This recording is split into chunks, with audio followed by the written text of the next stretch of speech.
This is a recap of the Grand Rapids City Council work session, closed meeting, and City Council meeting held today, February 13th, 2023. We began the evening with our work session with one item on the agenda, and that was to hear an update from one of our lobbyists, Lauren Solberg, who updated us on what bills have been introduced on our behalf by various people and where things are at overall and how they can affect us in Grand Rapids. We went into a closed session on job performance annual that happens every year for our city administrator, and then came back for our council meeting. We had a large consent agenda, but just a few items on the regular agenda, and I would like to take this opportunity to express our sympathy to the family of Eric Trast, city employee in the Community Development Department.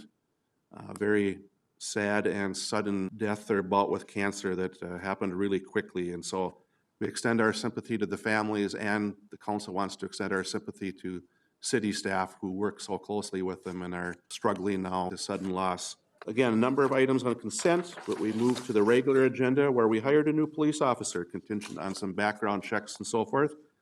We hired Sean Smallin as a police officer. We had 11 applicants for the position, and Sean comes highly recommended as a 15-year police officer in the city of Faribault with a lot of training, a lot of background, so we welcome him on board. And finally, we had a public hearing tonight on a property tax abatement for Yanmar Compact Equipment North America, which many residents know as ASV, which started in Marcel in 1983 and moved to Grand Rapids in 1995. They were acquired by Yanmar in 2019, which is a company that began back in 1968. And just a week or two ago, on February 1st, ASV Holdings changed its name to Yanmar Compact Equipment North America.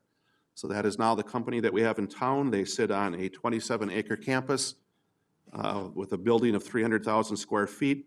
They employ 231 people, and with this expansion, they are moving up to 407 people. They already are at 280, so we've already increased by 50 just in the recent weeks. These jobs are good-paying jobs with benefits. Including benefits, the average pay is over $37 per hour. This is a chance for a local company to do good.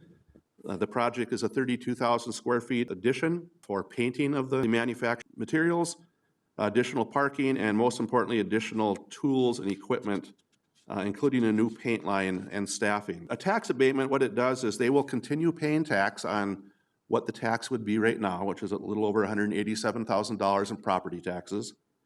And with abatement, eventually, they will move up to $360,683 estimated. So about an annual abatement of $22,660. So they're not paying any less taxes. They're just not paying on the improvements to the facility until the abatement is paid off. And so Ehlers, our finance group, and city staff have reviewed it and recommended the adoption of the property tax abatement, and it was approved by the council this evening. With that, we meet again in 2 weeks on February 27th, 2023, and we'll see you then.